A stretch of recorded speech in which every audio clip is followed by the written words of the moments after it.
सत साहिब है ना बड़ा सुकून वाला शब्द। जब भी बोलते हैं दिल खुश हो जाता है सत साहिब।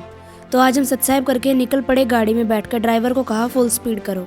उसके बाद हम पहुंचे सतलोक आश्रम। सतलोक आश्रम में भीड़ उमड़ी हुई थी।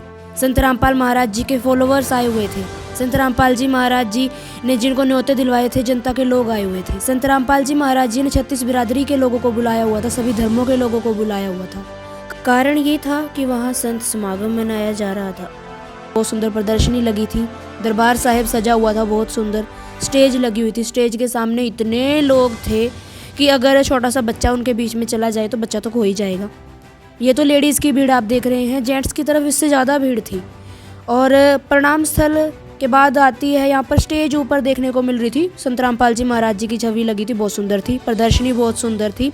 प्रदर्शनी स्थल के बाद हमने देखा कि प्रणाम स्थल पर एक जोड़े की शादी हो रही थी। दुल्हन दूल्हा थे, बहुत ही सिंपल, और उनका 1 रुपये भी खर्च नहीं हुआ। उनकी फैमिलीज़ के खाने का खर्चा भी संत रामपाल जी महाराज ने उठाया। फिर दोबारा हम प्रदर्शनी में पहुंच गए। प्रदर्शनी थी इतनी सुंदर कि उसको देखने के लिए हम फिर दोबारा प्रदर्शनी में चले गए।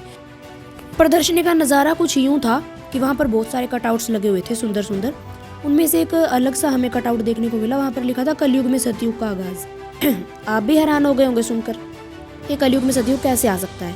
दोस्तों, सच में कलयुग में सतयुग आ चुका है। संत रामपाल महाराज जी ने ऐसी मुहिम छेड़ी है कि अब गरीब लाचार बेसहारा परिवारों के लिए वो राशन दे रहे हैं, मकान बनवा रहे हैं। गरीब किसानों की मदद उन्होंने की। गरीब क्या, अमीर किसानों की मदद भी संत रामपाल महाराज जी ने की। जब संकट का समय आया सबका हाथ थामा, और अब राशन पानी तो हर गरीब के घर पहुँचा ही रहे हैं हर दिन। संत रामपाल महाराज जी सच में ही महान संत हैं, जो इतने लोगों के घर का गुजारा चला रहे हैं। और उनके वहाँ जाकर इतनी शांति महसूस हुई। उनके आश्रम में बहुत सुकून था।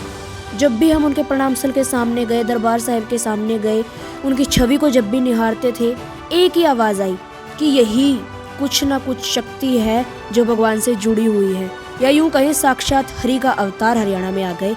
और उनको देखकर, उनके चमत्कारों को देखकर अब भीड़ उमड़ी है सतलोक आश्रम में। हम भी गए थे सतलोक आश्रम में, अखंड पाठ हमने सुना।